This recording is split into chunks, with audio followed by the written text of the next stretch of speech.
खुशामदीद नाजरीन, आप देख रहे हैं हिंदुस्तान डेली के लिए मुंबई से ब्यूरो रिपोर्ट। नाजरीन, कांग्रेस पार्टी ने बुधवार को भारत जोड़ो न्याय यात्रा के दौरान राहुल गांधी की कार को निशाना बनाए जाने का आरोप लगाया है।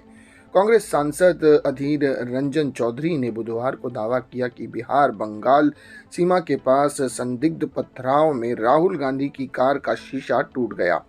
न्याय यात्रा इन दिनों बिहार दौरे पर है। कांग्रेस नेता और बंगाल इकाई के प्रमुख अधीर रंजन चौधरी के अनुसार यह घटना तब हुई जब यात्रा बंगाल बॉर्डर के पास से गुजर रही थी। इस कथित हमले के चलते कार की पिछली खिड़की विंडस्क्रीन का शीशा टूट गया। हालांकि राहुल सुरक्षित हैं और उन्हें कोई चोट नहीं आई है। वरिष्ठ कांग्रेस नेता जयराम रमेश ने कहा कि हमारी कार का शीशा तोड़ा गया है, लेकिन हमारी यात्रा नहीं रुकेगी और इंडिया गठबंधन नहीं झुकेगा।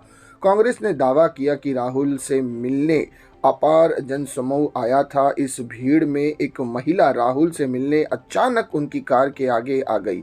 इस वजह से अचानक ब्रेक लगाए गए, तभी सुरक्षा के घेरे में इस्तेमाल किए जाने वाले रस्से से कार का पिछला शीशा टूट गया। बहरहाल अब सच्चाई क्या है इसका पता तो नहीं चल पाया, लेकिन कांग्रेस की तरफ से ये दावा किया जा रहा है, ये आरोप लगाया जा रहा है कि पथराव के चलते गाड़ी का शीशा टूटा है और किसी ने पत्थर फेंक कर राहुल की गाड़ी पर मारा था, जिसके चलते कार की पिछला शीशा जो है वो टूट गया। लेकिन इससे राहुल को कोई चोट नहीं आई है, वो सुरक्षित है।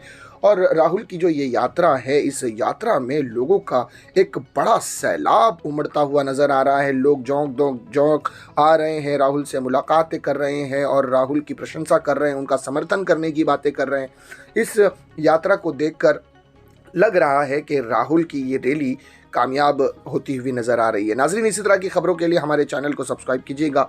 मैं सिराज शेख हिंदुस्तान डेली से फिर मिलूंगा किसी अगली खबर के साथ। तब तक के लिए जय हिंद।